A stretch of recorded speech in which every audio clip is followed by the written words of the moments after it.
Wonderful. Pressing buttons. All right, wonderful. We are live. Hello, BVT family and friends, and welcome to our talk back about the BVT Summer 2021 production of Neat by Charlayne Woodard. My name is Caitlin McNicka, and I am the Associate Artistic Director at Bristol Valley Theater. Thank you for joining us live, or thank you for watching the replay of this talk back. If you have any questions for us and you're live here on Zoom, you can go ahead and type them into either the Q&A or the chat question, and we'll see them and pass them along to our artists to answer live on air. If you're watching us on YouTube, same thing. You can post your question in the comments and we will read it and pass it along. I will introduce everybody on the screen. First, you know her, you love her, Karen Bowersock.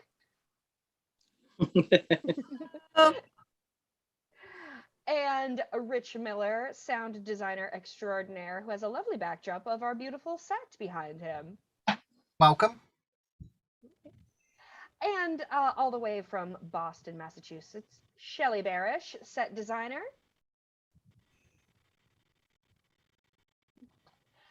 And our actress, all the way from, well, Naples, New York, Judith Anazine. Hello. And from New York, you're back in New York, right, Greg? Is that correct? I am, yeah.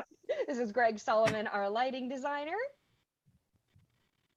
And fresh off of her next set of auditions for her next directing job in Rochester, New York, is our director, Esther Winter. Hi, Esther. Hi. Hi, everyone. So glad to all have you here. Thank you for joining us. And we're going to have a nice little discussion about Neat. And if anyone has any questions, please feel free to post them at your leisure. Let's start with Karen. We've kind of started here with all of our shows, so why not start here again? Karen, you what stood out about this show when we were reading all of the shows, all of these one-person shows? What stood out about you, about Neat to you? Well, I guess I liked the sort of the family connection for this play, that it showed not only this woman's experience, but particularly the experience and how it was influenced by Neat, by this one family member, by the least likely family member, perhaps, that you would assume would have an influence on this woman's life. And I think it sort of spoke to how we should not underestimate anyone in our family, whether they have a disability, because we all have things to learn, we all have things to teach in our lives. And I think that Neat had things to learn and things to teach in her life. And that seems so present in this play. And in Charlayne Woodard, who is the writers, it's an autobiographical experience from what I understand from her own experience. So that's what spoke to me most about this play. Wonderful. Jumping off of that, Esther, at our first meeting when we all got together as a group before we started rehearsals and before we started putting up lights and all of that kind of stuff, we had kind of an orientation meeting where we all met with each other before we branched off. And you said some really wonderful things about how Neat is a story about Black joy as opposed to Black trauma. Would you share some of those insights with our audience? Sure. Just to basically repeat what you just said, Caitlin, what really drew me to this play when Karen asked me if I was interested in directing after I read it, it was an immediate yes, because especially after this past year and a half, and we've all gone through quite a bit with whatever, right? Pandemic and racial strife and what have you. And I think one thing that's really important now for everyone, but especially for African Americans, is to find the joy. And it's really important to, whenever possible, especially on stage. I was talking to a fellow actor that I said to him that I know as a director and as a performer and even as a theater patron going to see shows now, I am not interested right now anyway in seeing Black trauma on stage. I'm interested in seeing Black joy. I'm interested in celebrating the Black voice and the Black narrative. And there are so many stories out there and so many wonderful Black playwrights that are finally being recognized and being celebrated. But the stories are there, and this is definitely one of them. And I feel that it's just a lovely tale of family, family first and foremost, but also about Black joy and celebrating Black family. Absolutely. Judy, hi. Thank you for joining us this summer, all the way from the West Coast. I know that I think you win the prize for the longest distance traveled to be part of the BVT season, and we're so glad to have you. I've asked all of the actors this. One of the jokes that we say about when we have a talk back is everybody's always asked, so how do you learn all those lines? Which is, a fair enough question for a normal show, but with this type of show, it's a whole different animal. So, and every actor so far this year has had a different kind of process that they went through for memorizing their lines. So how did you memorize a 2-hour show?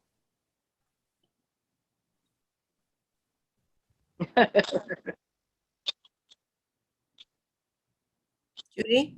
Oh, I think she just went out. Well, I knew what the other people's process was.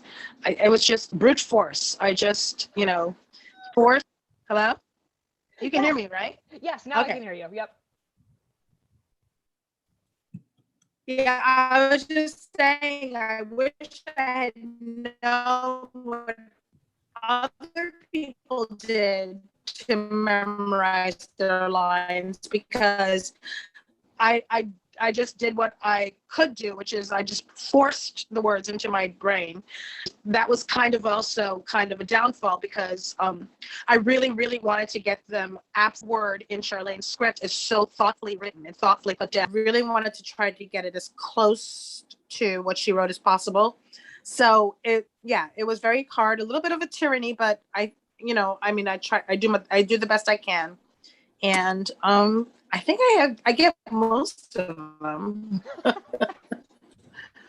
get most of it. I get the story across.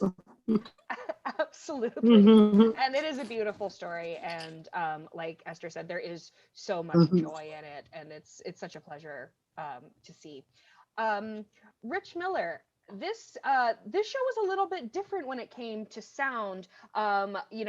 There's some shows need specific sound effects for actual like physical things that are happening. Some shows have a lot of music picked out, or you're kind of balancing the mic versus the instruments. So every show has its own kind of thing about it. But this show was kind of different sound-wise from the rest of this summer. What can you tell us about the sound for Neat? Sure. I mean, when I looked at the sound for this, it was I did struggle a little bit more than the show opposite this. George Gershwin got it, but this one I wanted to make sure I was very culturally sensitive because it was kind of out of my zone of comfort. But I was very thankful to Esther and Judy for all their hard work and helping kind of give me some ideas to guide me through that, to pick out the right songs and pick out the right effects and stuff. But it was some beautiful stuff that came out of it. Absolutely. One of my favorite moments in Neat, which is actually kind of a stressful moment in Neat, is the seizure moment. And actually, Esther and I talked about this. We just had kind of a side convo of because I believe the script calls for the character to kind of act out a seizure, and for several reasons, Esther decided to go with what you see now, which is much more of a very focused moment with a really intense sound behind it to kind of mimic the. I don't know. It feels so tense. Like, I don't personally have seizures, but I know. But like just watching it, I felt the stress that the other characters must have felt while they were watching Neat. How did that come about in rehearsal? How did those moments come about when there's really not much blocking specifically in the script? Well, I'll take this one. So in the script, it was interesting because you really couldn't tell what Charlayne's intent was, but because everything that Judy says in the play is in the script, but it's in parentheses. So we weren't quite sure if what we were reading was that direction for the actor to act out, or was she supposed to say it? And so, we went back and forth, and I asked Judy how she felt about, acting out, having the seizure, and she was totally game to do it. But the more I thought about it, the more I was concerned about, it's one of those things that you have to get it right. And if you don't get it right, you're going to offend someone, or you're going to, really, it would just be really bad backlash if we did not get it right. I personally do not have a family member or someone close to me that I've ever seen have a seizure. And I thought that if we weren't able to get a completely a 100% accurate depiction of what a seizure would look like, that we should not do that. This play is also written in a way,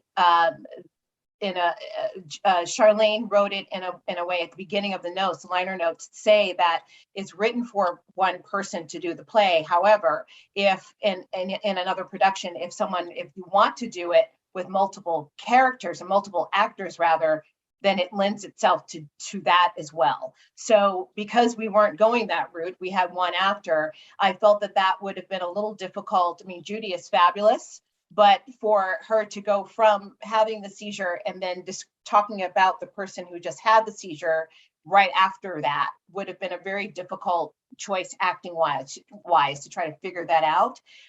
Not to mention, just logistically, she would have been all over the floor. It would have been something that would have been a little difficult for her to come out of, literally, and just acting wise, it would have been difficult for her.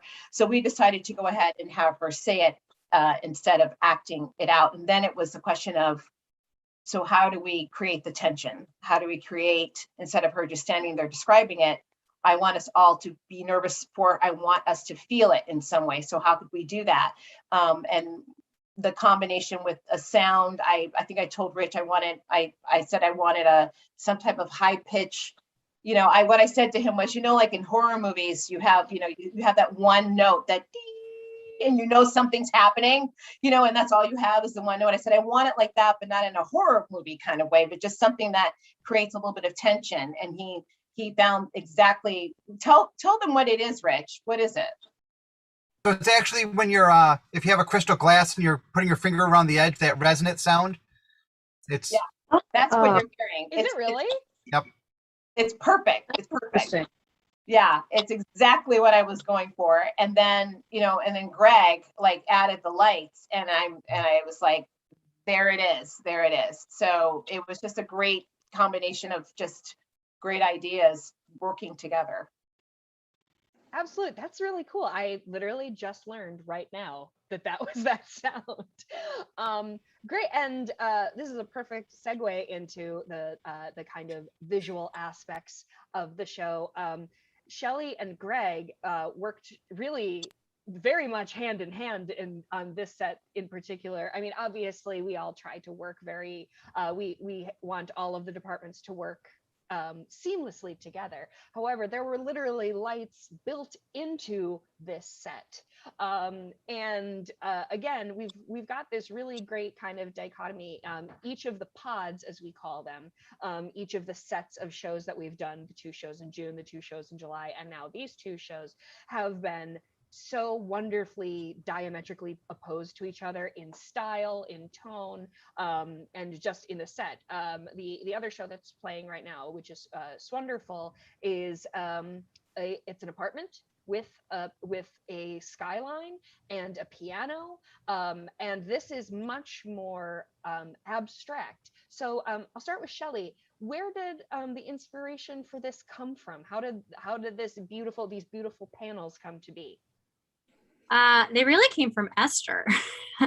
and her love of the story, I think, and this idea of family and joy and colorfulness, right? But also that there's like a grounding and like stability in everything, right? So there's this like combination. And so we played with some ideas as far as like metaphors within the storytelling, pieces that come together, parts of wholes, this idea of like patchworking, and or family quilts and mosaics that happen, and then obviously the idea of the family tree. So like it kind of fell into place.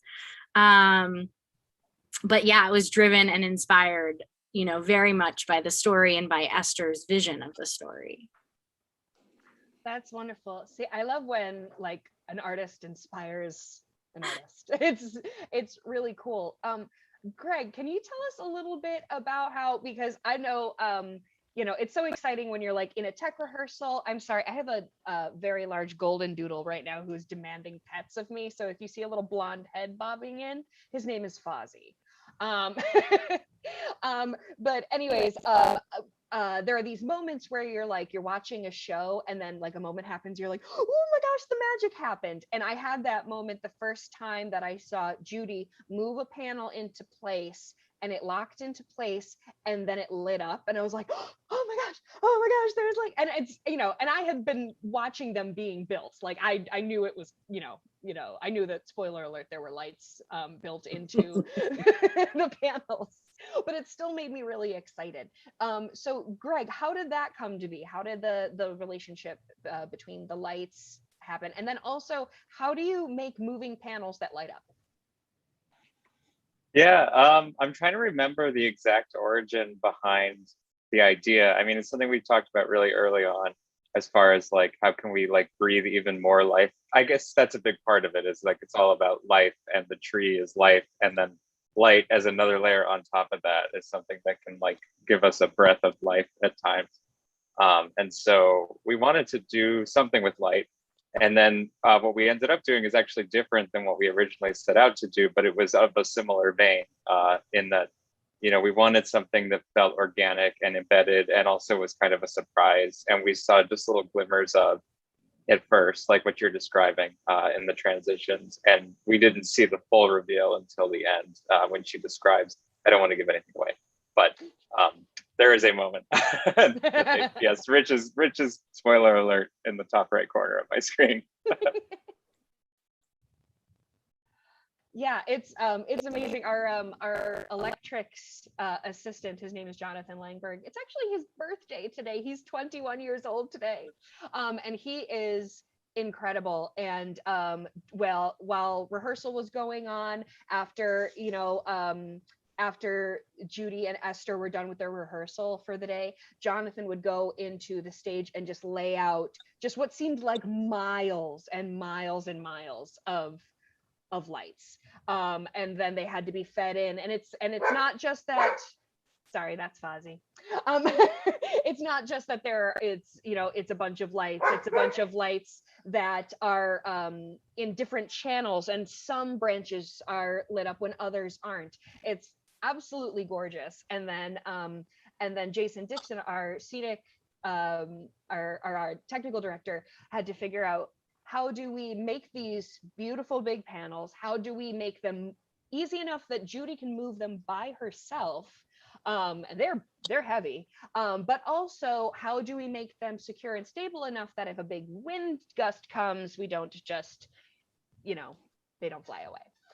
So it's such a feat of engineering. I just love it so much.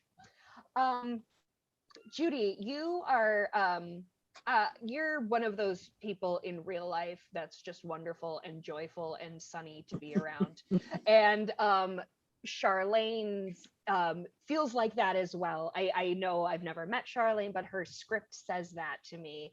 What does it mean playing a part like Charlayne? This kind of very joyful woman who is so smart and who sees the silver lining in everything. What is it like living as this woman for 2 hours a night every night? Very good question. I gotta say, when I first read the play, it felt to me, my actual background is not African American. I'm Haitian American. My family is from Haiti. I'm first generation Haitian. I was born in Connecticut, you know.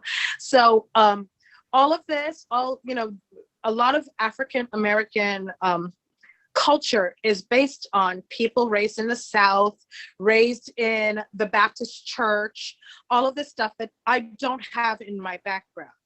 So, and it's, I mean, I'm a Black woman in America trying to be an actress. It's always an issue because that's just not my experience. When I bring something to a part, it's from my experience, not necessarily from what people expect of me, which is kind of a monolith of this idea, that all African-American people are the same thing. And so I was a little trepidatious, she's Southern, she's got to have a Southern accent, she's got these touchstones, but if she's so specific in this script, and so much of her reality is my reality, that I was really able to connect with a number of her situations. For example, that she grew up in Albany, New York, which seemed to be a predominantly white and mostly Jewish school area, very Catholic area. I went to a college with predominantly a Jewish kind of so, and I'm married to a Jewish guy. So like, I have very much a lot of those experiences that she explained in the story. And the way that she wrote it, I felt really comfortable not having to really focus on, say, Georgian accent, but just get a couple of words right and the idea would really come across. And that really made me comfortable. And also the fact that the stories were so compelling and the writing was so good that I felt like if I did nothing but just say the words, it would be wonderful enough. So that really let off a lot of the pressure about trying to really connect on all levels and just connect on a few levels that really spoke to us. That's wonderful. Yeah, something that we keep discovering again and again throughout the summer is the beauty of these very specific stories that are so universal. I have very little on paper. I have very little in common with Charlayne, but I know me and my family who have seen the show. We loved it because we do have someone in our immediate family who is special needs, and we loved seeing someone like my brother portrayed with joy and with love and with care. That was very moving to me, and so thank you all for contributing to such a beautiful piece that's so heartwarming and funny and joyful and wonderful. So thank you all for joining us for this talk. I like to kind of round out our discussions with a cute little question based on the show. So one of my favorite things is seeing the audience reaction and the audience kind of give and take with the actor. And one of the lines that always gets the audience going is, hey, Mr. Green, we're here for some thrills. Y'all know what thrills are, don't you? And the audience is like, there's always at least a person that's like, yeah, I know what a thrill is. If you don't know what a thrill is, which I did not before I saw the show Neat, it's a little Kool-Aid popsicle in a little Dixie cup with a popsicle stick in it. So I thought it would be nice to go around and talk about our favorite, because it's such a we're nearing the end of the summer. It was such a beautiful day. A childhood summertime memory, like what really said summertime to your in your childhood. I'll start out with I lived in a cute little neighborhood. It was great for like trick-or-treating. This was like a like a little rounded thing, and so I would hear Skippy, the ice cream truck, coming, and I would hear the bell coming, and I could never make it when he passed my house. It wasn't enough time, but I would have enough time to beg my mom for money, get the money, and then sprint through my neighborhood to get like they were like terrifying, like it was like a clown on a stick with like gumballs for eyes, but I just love them so much. So that was my version of a thrill. Karen, what was your thrill? Well, this is weird. Because we've all had ice cream truck and we all had icy pops, but what said summer to me in a weird way was the mosquito truck. And the mosquito truck would come through our neighborhood and blow poison gas out the back of it to get rid of the mosquitoes. And all of the neighborhood children would chase behind it and dance in the fog. This is probably why I'm less than 5 feet tall and probably have other problems. But the mosquito truck would spray this gas out, and it was a big thing for all of the kids in the neighborhood to dance around in the fog of the mosquito truck. It's not my favorite thing about summer, but it certainly is a unique memory, I think. I love that story so much. That is like so particularly after a Americana. summer outside where we're doing everything to combat the mosquitoes. Yes, brings it to mind. Right, like a few months ago, the thought of a mosquito truck might horrify me more than it does now. Rich Miller, what is your thrill for summer? I think when I was in 4-H for so many years, going to either summer camp or going to the state fair was always an enjoyable time. Love a good fair.